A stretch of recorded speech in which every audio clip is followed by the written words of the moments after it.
Hi everyone, welcome to my 30 Steps to a Healthier You series, and this is video number 4. First one was on water, second one was on eating a rainbow, third one was on portion control, fourth one, stay away from the 4 whites. Stay away from the 5 whites. 5 whites, tip number 4, 5 whites. Okay, first white, rice. White rice, I'm Colombian. This is like part of, ever since I can remember, lots of cultures actually eat white rice. It's cheap, it's filling, but it's also not very healthy if you're eating every single day. With not that the white rice itself is not healthy, is that we eat too many of these 5 whites that I'm going to touch on a day. So what you can do is start supplementing with different kinds of rices. So this one is a multi-grain rice, and as you can see, it's got some black rice, it's got yellow rice, red rice. This rice is delicious, guys. So that's my first option. Now the other one, and this is a rice that I found a while back. This is actually black rice. Black rice is called emperor's rice. Why? Because it was only cultivated for the emperor in China. If you were caught eating emperor's rice, you would die. And today, they don't have to cut our heads off or kill us for eating black rice. So go to your health food store, go to your closest Chinese store, because this is where I got mine, and get some black rice. Why? It's delicious. Not only is delicious, it's full of antioxidants. That's where the color comes from. It's actually a little bit reddish black when you make it, and it's just delicious. The other substitute for rice is actually quinoa. Where did my quinoa go? Okay, here we go. So for those of you that have not met this one, it is so amazing. It comes from the Peruvian land, and it's just delicious. Now, lots of indigenous tribes used to eat it. Now, I think what I read was that not even the indigenous tribes can eat it anymore because it's so expensive. It has become so popular around the world. So if you haven't tried it, you should. And I'm just going to show you 2 recipes here to make with quinoa. This one is a vegetable walnut quinoa. That's number 1, and you can get this from Pinterest. I'm just showing you guys that there's more options. This one is a mint pomegranate cheese quinoa. So very, very delicious and very healthy.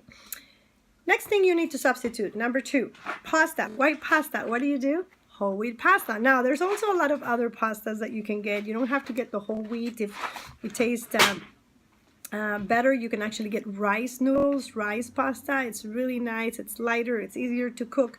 But the other thing you can also get is couscous. So what happens with rice and bread and pasta and all these is not that you're going to get less calories. You might even get the same amount of calories, maybe a little bit less, but you'll get more nutrition. So you'll be eating less because your body is actually absorbing more nutrition.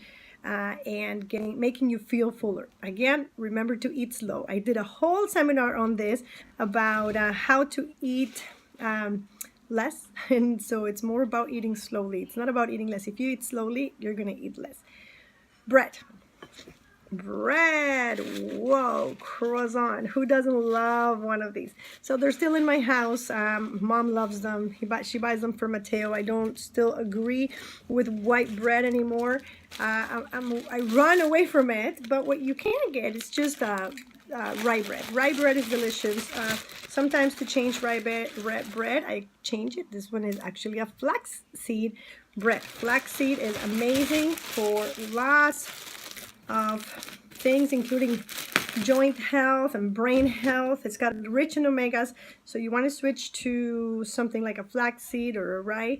Also, portions on bread are important. So I got these little flat breads, and so you see they're very small. You don't have to eat the big bread, and you just make your hamburger there. So now you don't have to make that big bun burger with white bread. You can just make one of these. These are delicious.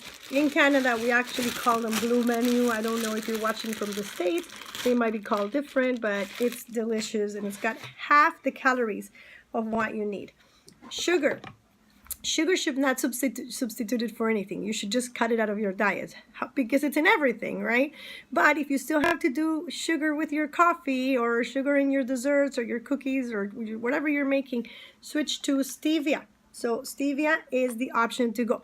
Why? Because stevia is natural. It's made from a leaf. And so if you actually have a stevia plant, you can actually sweeten your stuff with your own plant. If not, just get the drops.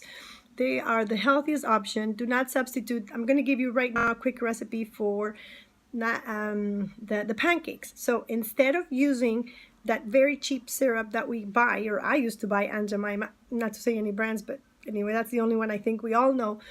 You actually get pure maple sugar. And I'm not promoting it because I'm Canadian. It's just that it comes from a tree. And so, again, we're going as raw as we can with the things that we still love to eat.